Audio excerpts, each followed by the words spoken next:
আসসালামু আলাইকুম প্রিয় উদ্যোক্তা ভাই বোনেরা, কেমন আছেন সবাই? আজকের এই ভিডিওতে 100 ডিমের ইনকিউবেটর মেশিন কিভাবে পরিচালনা করবেন সেই বিষয়গুলো তুলে ধরার চেষ্টা করব। এটা হচ্ছে আমাদের 80 থেকে 100 ডিমের একটা ইনকিউবেটর মেশিন, খুবই কোয়ালিটি সম্পন্ন। বিশেষ করে যাদের বাসাতে ভালো বিদ্যুৎ থাকে এবং আইপিএস ব্যবস্থা আছে, তারা চাইলে খুব সহজেই এই ইনকিউবেটর মেশিনটা নিয়ে আপনি একজন সফল উদ্যোক্তা হতে পারবেন। এটার কিন্তু ব্যবহার বিধি একদমই সহজ। আর এখানে কোনো কন্ট্রোলার বা তারের হিপিচেপি কোনো কিছুই রাখা হয় নাই। এখানে খুব সুন্দর এবং গোছালোভাবে ইনকিউবেটর মেশিনটা তৈরি করা হয়েছে। আপনি যখন ইনকিউবেটর মেশিনটা হাতে পাবেন তখন একটা প্যাকেট আকারে থাকবে।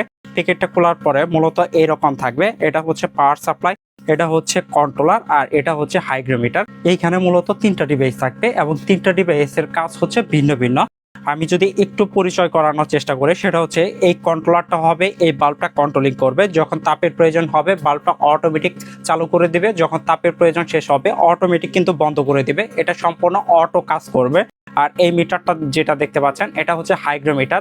ইনকিউবেটরের ভিতরে কতটুকু আর্দ্রতা আছে বা কোন সপ্তাহে কতটুকু আর্দ্রতা প্রয়োজন সেটা কিন্তু দেখে দেখে আপনি খুব সহজে নিয়ন্ত্রণ করতে পারবেন। এইরকম একটা ছোট্ট গ্লাসের মাধ্যমে যখন আর্দ্রতার প্রয়োজন হবে আপনি ভিতরে পাল্পের নিচে এরকম করে পানি দিয়ে রাখবেন। যখন আর্দ্রতার প্রয়োজন কম হবে তখন পানিটা সরায় নেবেন। আর্দ্রতা মেনটেন হয় মূলত পানির কারণে। আপনি পানির পরিমাণ কম এবং বেশি করলে আর্দ্রতা কিন্তু কম এবং বেশি হবে।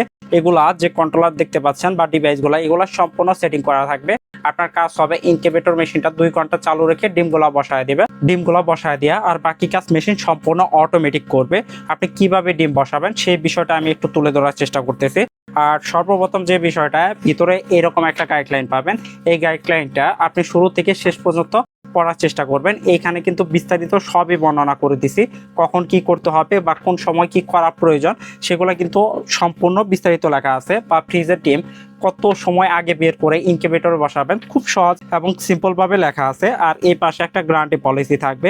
ইনকিউবেটরে যদি কোনো রকম সমস্যা হয় আমরা কিন্তু ফ্রি সার্ভিস করে দিব।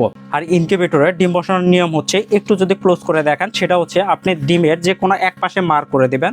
যখন প্রথমে ডিম ঘোরাবেন তখন মার্কটা নিচে রাখবেন, আবার পরবর্তীতে যখন ডিমটা ঘোরাবেন তখন মার্কটা উপরে রাখবেন। আর এই কন্ট্রোলারগুলা কখনো চাপাচাপি করবেন না বা রিসেট করার চেষ্টা করবেন না। এগুলা কিন্তু রিসেট করলে আবার নতুন করে সেট করতে হয়। আর রিসেট করে এখন পর্যন্ত আমাদের অনেক উদ্যোক্তায় ভিতরে থাকা ডিম কিন্তু নষ্ট করে ফেলছে। এগুলা চাপাচাপি করবেন না। মেশিন সম্পূর্ণ অটো কন্ট্রোলিং করবে। আর বাল্বটা কিন্তু সব সময় চালু হবে না, যখন তাপের প্রয়োজন হবে তখনই চালু হবে, যখন তাপের প্রয়োজন শেষ হবে অটোমেটিক কিন্তু বন্ধ করে দিবে। এটা মূলত এইভাবে কাজ করবে।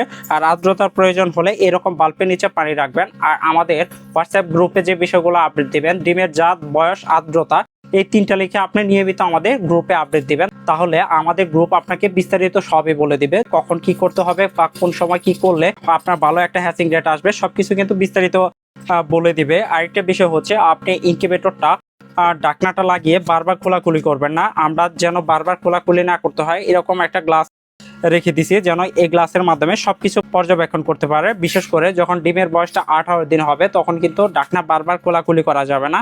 তখন বারবার ঢাকনা খোলাখুলি করলে আর্দ্রতার সমস্যার কারণে ভিতরে থাকা ডিম কিন্তু নষ্ট হবে। এজন্য আমরা গ্লাস দিয়ে দিছি। এটা হচ্ছে উদ্যোক্তাদের দিক বিবেচনা করে এরকম একটা গ্লাস দেওয়া হয়েছে। আরেকটা বিষয় হচ্ছে, আপনি দিনে 2 থেকে 3 বার ডিমগুলো হাত দিয়ে নাড়াচাড়া করবেন। সেটা হচ্ছে সকাল, দুপুর, রাত্রে, এই 3 বার করে শিডিউল অনুযায়ী আপনি 1 থেকে 18 দিন পর্যন্ত নাড়াচাড়া করবেন। বাকি 3 দিন নাড়াচাড়া করতে হবে না, তখন ডিম থেকে বাচ্চা অটোমেটিক ফুটে বের হবে।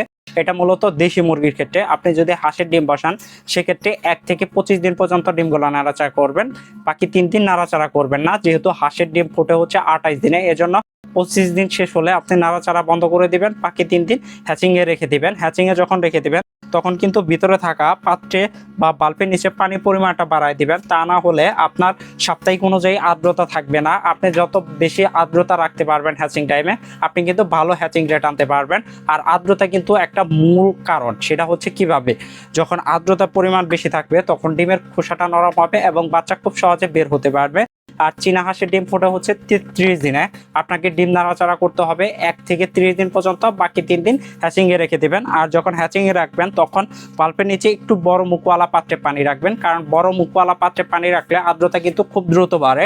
এই কাজগুলো যদি আপনি করতে পারেন তাহলে কিন্তু আপনিও খুব একটা ভালো হ্যাচিং রেট পাবেন এবং আশা রাখি আপনিও খুব সহজে সফল উদ্যোক্তা হতে পারবেন। আর আমাদের হোয়াটসঅ্যাপ সাপোর্ট তো আপনি আজীবনের জন্য নিতে পারবেন, যেখান থেকে কোনো সার্ভিস পেড করতে হবে না এবং ফ্রি পরামর্শ 7/24 24 ঘন্টায় নিতে পারবেন ইনশাল্লাহ। যাদের এরকম 80 থেকে 100 ডিমের ইনকিউবেটর মেশিন প্রয়োজন আমাদের উপরে দেওয়া হোয়াটসঅ্যাপে যোগাযোগ করতে পারেন। আর এটার দাম হচ্ছে মাত্র 2000 টাকা এবং সারা বাংলাদেশে হোম ডেলিভারি চার্জ সম্পূর্ণ ফ্রি থাকবে। ক্যাশ অন ডেলিভারিতে নিতে পারবেন। যাদের প্রয়োজন আমাদের সাথে যোগাযোগ করে ভিডিও কলে দেখে পণ্যটা দেখে শুনে নিতে পারবেন। ধন্যবাদ সবাইকে, আসসালামু আলাইকুম।